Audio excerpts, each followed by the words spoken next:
Assalamualaikum warahmatullahi wabarakatuh, saudari-saudaraku seiman. Pernahkah kita membayangkan dalam satu malam yang sunyi, rumah yang dibangun dengan susah payah, ladang yang menjadi sumber penghidupan, dan kenangan keluarga yang tersimpan rapi semuanya, hilang diterjang arus air yang mengamuk? Banjir bandang kembali melanda Sukabumi, Jawa Barat, datang tanpa ampun, menyeret rumah, kendaraan, ternak, dan harapan warga. Tangisan anak-anak, jerit minta tolong, dan doa yang dipanjatkan di tengah gelapnya malam menjadi saksi betapa rapuhnya manusia di hadapan kekuasaan Allah Subhanahu wa Ta'ala. Sebelum kita masuk ke pembahasan utama, dukung dakwah dan edukasi di channel Tafsir Zaman dengan cara like, comment, share, dan subscribe channel Tafsir Zaman agar kita bisa terus belajar membaca peristiwa dunia dengan kacamata iman dan akal.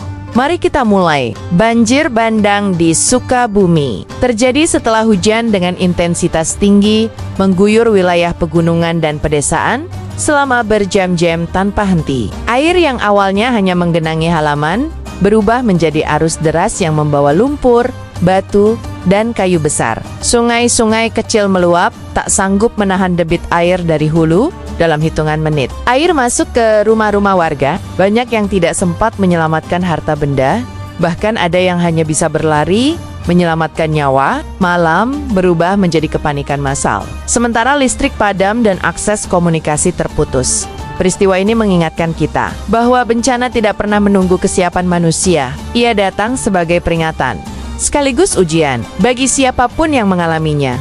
Ratusan rumah warga dilaporkan rusak berat. Sebagian hanyut tak bersisa. Warga kehilangan tempat tinggal, kehilangan pakaian, kehilangan sumber penghidupan. Anak-anak terpaksa mengungsi dalam kondisi trauma, ketakutan, dan kebingungan. Para orang tua menahan tangis. Bukan hanya karena kehilangan harta, tetapi karena tidak tahu bagaimana hari esok akan dijalani. Di tenda-tenda pengungsian, udara dingin malam bercampur dengan rasa lapar dan cemas. Inilah wajah nyata bencana, bukan sekadar angka dan data, tetapi air mata, luka batin, dan doa-doa yang terucap lirih dalam Islam. Bencana bukan sekadar musibah, melainkan ujian keimanan. Allah berfirman bahwa Dia akan menguji manusia dengan rasa takut, kelaparan, dan kekurangan harta, serta jiwa. Banjir bandang ini mengajarkan bahwa dunia bukan tempat bergantung, melainkan tempat singgah sementara. Apa yang kita miliki hari ini bisa hilang esok hari jika Allah menghendaki.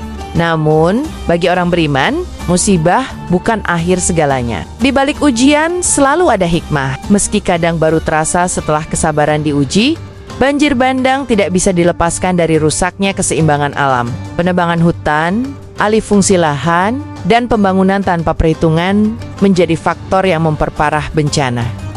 Islam mengajarkan bahwa manusia adalah khalifah di bumi, bukan perusak. Ketika amanah ini diabaikan, maka alam akan menagih dengan caranya sendiri.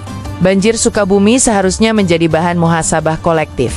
Sudahkah kita menjaga alam sebagaimana perintah Allah? Pasca banjir bandang melanda Sukabumi, berbagai unsur bergerak cepat. Pemerintah daerah, aparat TNI, Polri, BPBD, hingga relawan kemanusiaan bahu-membahu melakukan evakuasi. Di tengah arus lumpur yang masih mengancam, mereka menembus medan berat demi menyelamatkan warga yang terjebak. Banyak di antara mereka bekerja tanpa mengenal waktu, siang dan malam, dengan satu tujuan, menyelamatkan nyawa manusia.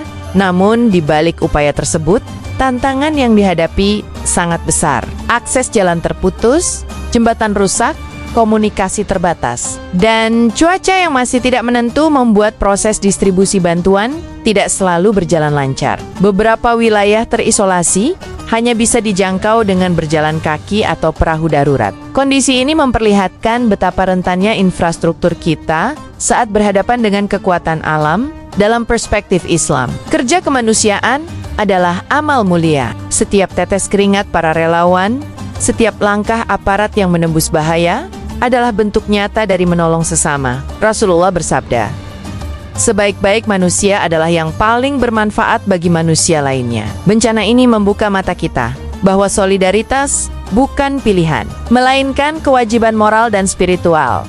Di tengah puing-puing rumah yang hancur, dan lumpur yang menutupi segalanya. Doa menjadi senjata terakhir sekaligus terkuat bagi para korban. Banyak warga yang bersaksi, saat air naik dan harapan hampir hilang, hanya kalimat "Ya Allah, tolong kami" yang terus terucap. Doa lahir dari hati yang paling jujur, dari ketidakberdayaan total seorang hamba di hadapan Tuhannya, kesabaran yang ditunjukkan para korban. Banjir bandang Sukabumi adalah cerminan iman yang luar biasa. Kehilangan rumah, harta, bahkan orang tercinta bukanlah hal yang mudah.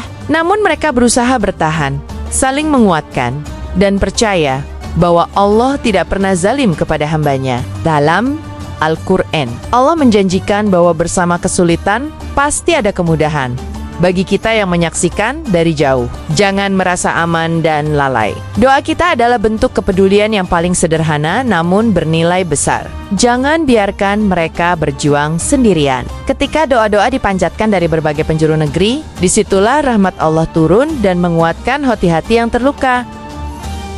Banjir bandang Sukabumi mengajarkan bahwa bencana tidak hanya harus ditangisi, tetapi juga dipelajari. Edukasi mitigasi bencana menjadi sangat penting, terutama bagi masyarakat yang tinggal di wilayah rawan. Pengetahuan tentang tanda-tanda alam, sistem peringatan dini, dan jalur evakuasi dapat menjadi pembeda antara selamat dan celaka. Islam mengajarkan keseimbangan antara tawakal dan ikhtiar. Berserah diri kepada Allah tidak berarti mengabaikan usaha. Justru, kesiapsiagaan adalah bagian dari iman. Membangun kesadaran kolektif tentang pentingnya menjaga lingkungan, memperbaiki tata ruang, dan tidak merusak alam adalah bentuk ikhtiar yang nyata. Jika musibah ini menjadi pelajaran berharga, maka korban jiwa dan kerugian di masa depan bisa diminimalkan. Bencana boleh datang, tetapi kebodohan dan kelalaian tidak boleh terus dipelihara. Dari Sukabumi, kita belajar bahwa ilmu adalah penyelamat yang sering diabaikan. Di antara korban banjir bandang, anak-anak adalah kelompok yang paling rentan, namun sering tak bersuara. Mereka kehilangan tempat bermain, sekolah, dan rasa aman dalam sekejap. Banyak anak yang terbangun di malam hari karena mimpi buruk, takut setiap kali hujan turun, dan sulit tersenyum seperti sebelumnya.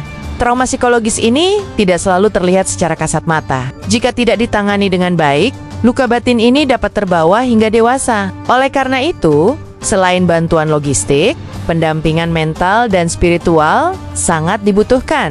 Anak-anak perlu dipeluk, didengarkan, dan diyakinkan bahwa mereka tidak sendirian.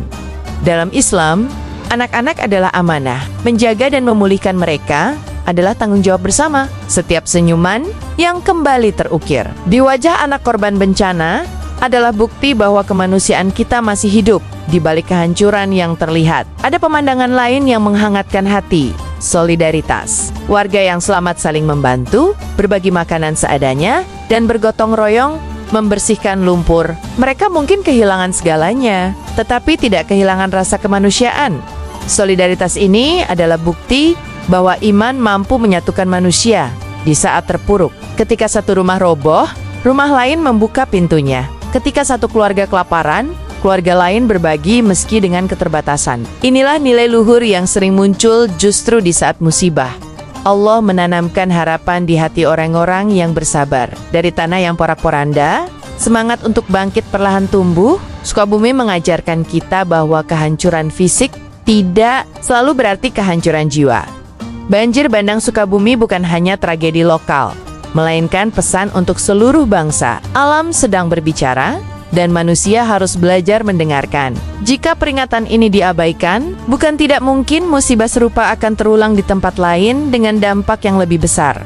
Muhasabah adalah kunci. Sudahkah kita adil terhadap alam? Sudahkah kita peduli terhadap sesama? Ataukah kita hanya tersadar ketika musibah mengetuk pintu rumah kita sendiri? Islam mengajarkan bahwa perubahan harus dimulai dari diri sendiri sebelum menuntut orang lain. Hari ini, Sukabumi menangis. Esok, bisa jadi daerah lain. Mari jadikan peristiwa ini sebagai titik balik untuk memperbaiki iman, akhlak, dan tanggung jawab kita sebagai khalifah di bumi. Karena sejatinya, musibah adalah panggilan untuk kembali kepada Allah.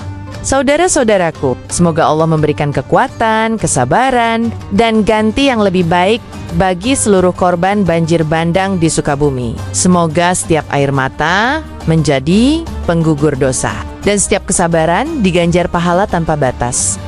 Mari terus doakan mereka, bantu semampu kita, dan ambil hikmah dari setiap peristiwa. Terima kasih telah menonton channel Tafsir Zaman. Jangan lupa like, komentar, share, dan subscribe agar dakwah dan edukasi ini terus mengalir seperti pahala jariah. Wassalamualaikum warahmatullahi wabarakatuh.